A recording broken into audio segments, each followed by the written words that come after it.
This presentation is about the problems-based learning method. In the presentation, we'll take a look at some of the contextual factors that teachers need to consider when implementing the problems-based learning method in their classroom. Also, what are some of the concerns about using the problems-based learning method? What are the advantages of using problems-based learning as a tool in the classroom? What does the data suggest in regards to student learning? What advantages and perhaps shortcomings does problems-based learning present to students? And then some extended discussion questions at the end regarding problems-based learning. What should we consider as the future of problems-based learning unfolds as potential opportunities for teachers and students? So as a method, problems-based learning can be highly effective in the classroom, but there are some things that certainly the teacher needs to consider before they implement problems-based learning. Like any good method, problems-based learning is going to require some considerable teacher preparation before bringing it into the classroom and asking students to engage with the materials. Some of the things that teachers may need to consider, for instance, if we look at this list of bulleted items, what type of problem are they going to be asking students to consider? Is it going to be a real-world problem, or is it going to be a simulated problem? Kind of depending on the content that you may be teaching. Real-world problems obviously present this level of relevance that we're always seeking in our classrooms. However, they also present perhaps limited data from which students can sort through or learn from. Simulated problems tend to be a little bit safer. Certainly they are also a little bit more teacher-directed. You can have the data in place. So if we compare problems-based learning to, let's say, inquiry, real problems or real-world problems are like open inquiry questions, whereas simulated problems are more like the guided inquiry questions. Do you ask students to collaborate on these problems, or will they work independently? Certainly, problems-based learning lends itself to another very popular teaching model or method, cooperative learning.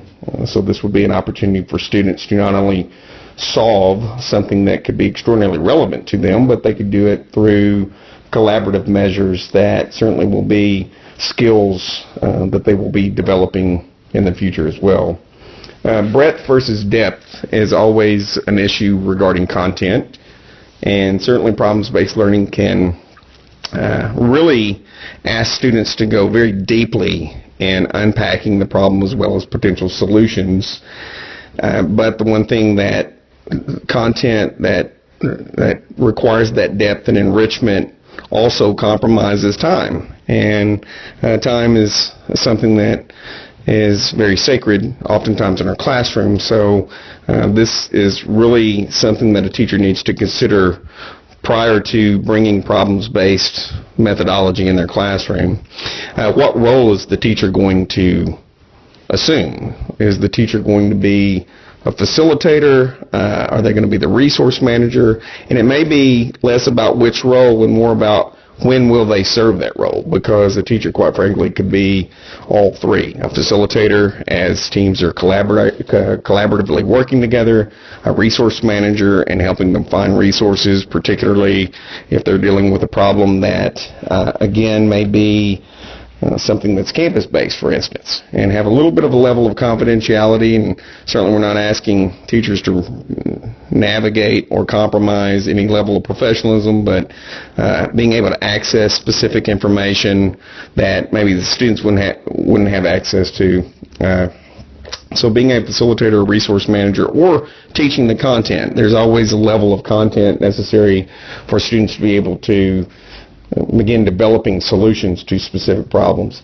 Differentiation, certainly problems-based learning kind of shifts differentiation from student or from teacher responsibility to student responsibility, which is exactly what you're hoping to achieve in your classroom. Making choices about next situation as teachers can transition that to students, certainly the level of differentiation increases. Again, the problem, how much ownership do we allow the students to assume with the problem? Are we going to allow students to select the problem? Are they going to be self-selected? Service learning projects, for instance, are excellent extended examples of problems-based learning, and oftentimes are very fruitful if students select those service learning projects themselves. However, depending on the age group, obviously that would be something that is a factor that needs to be considered by the teacher. And then the scope of the problem. Is it a local problem? Is it a regional problem? Is it a national or global problem? The broader the problem, for instance, global or national problem, the probably more data that's available. If it's a local issue, it may be more anecdotal, where students go out and collect data themselves, which is a great level of authenticity, but it also depends on age level, grade level, and perhaps the content. So these are some of the contextual things that teachers consider, and certainly the list is not necessarily complete, but these are some very important factors when regarding problems-based learning as a method to bring into the classroom. Some of the concerns with problems-based learning, and similar to the previous bulleted list, this list may not be completely comprehensive, but these are some things that teachers need to consider as we're working with problems-based learning in the classroom. How much does the teacher know about the problem? And this, again, goes back to that level of ownership.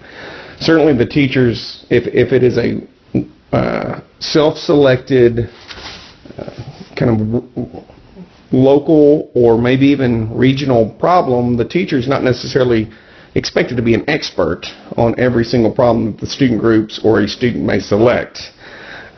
What the teacher probably does need to be an expert regarding would be the resources and the research level and the data, or at least helping students be able to access and organize that data. Now, if it's a content-driven problem, then the teacher may assume a level of mastery that they would not assume if it were maybe perhaps a student-selected problem.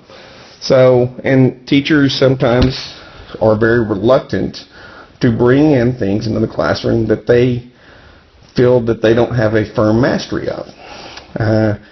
That would be where I would really encourage teachers to explore and experiment with this particular method, and that you don't have to be a master of all things.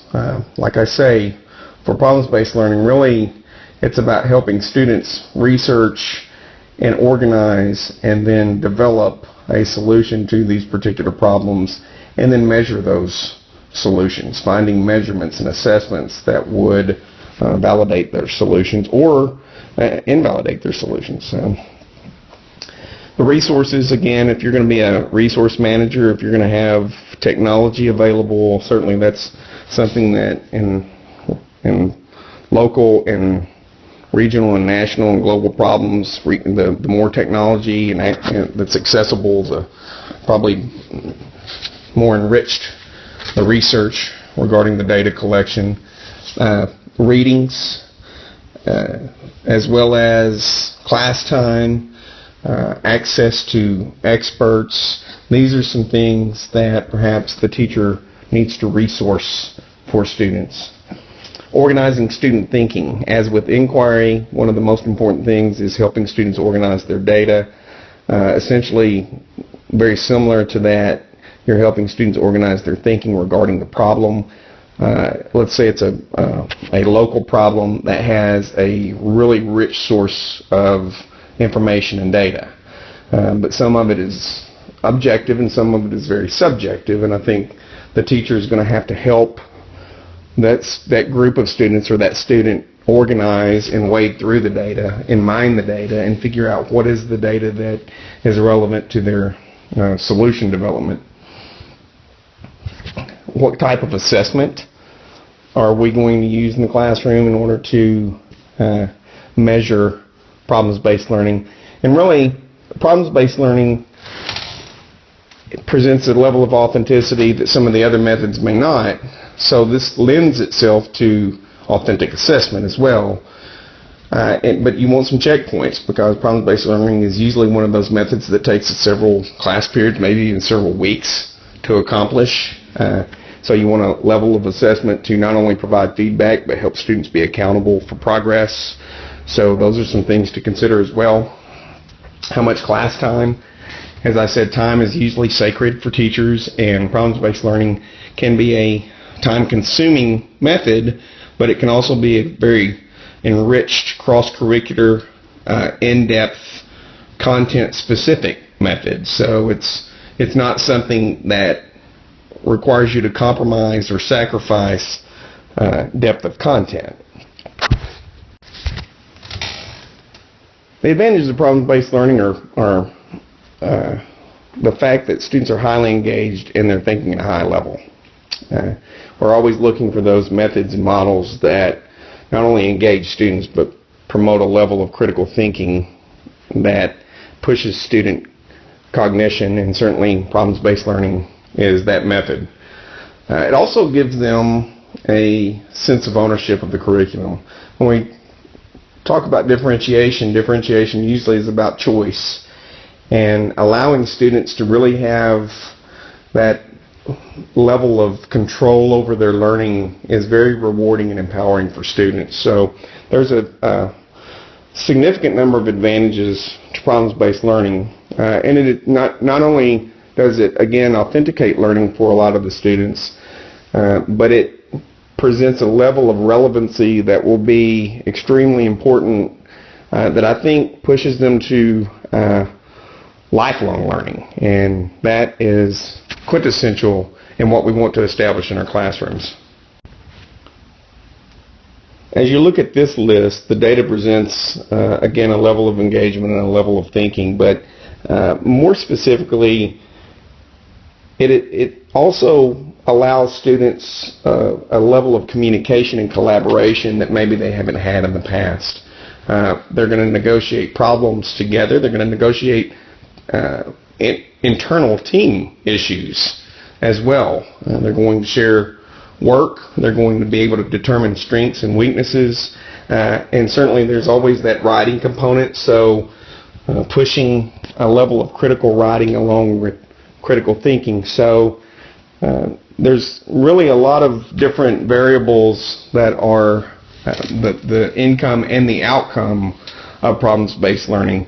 So it's not just about differentiation and ownership of student learning, but there are some really cross-curricular connections that could be made, whether it be verbal articulation, written articulation, or just understanding relationships that conceptually may otherwise be isolated within the content. Some of the extended discussion from the research on problems-based learning poses the idea that it, again, authenticates the content, allowing students to engage with relevant issues. And for some, that is extremely powerful, whereas with others, depending on their style of learning, that may be more of a challenge. They're very accustomed to things that are quite traditional in the classroom, and problems-based learning really starts to challenge some of the traditional components of classroom content. Also, we as teachers are always trying to push students to extend their thinking, and we have sometimes, unfortunately, created classrooms that are more of a vacuum of learning rather than a push of higher level thinking. So, and students get accustomed to that.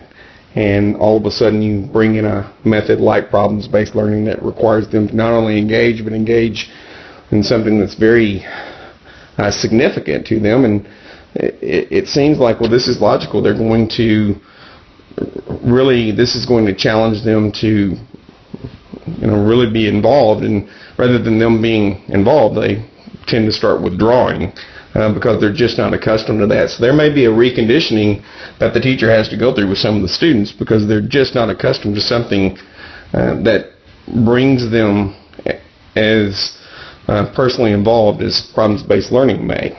Certainly the critical thinking and critical writing is a significant product. I think, again, it goes back to authentic assessment. How do we deal with this?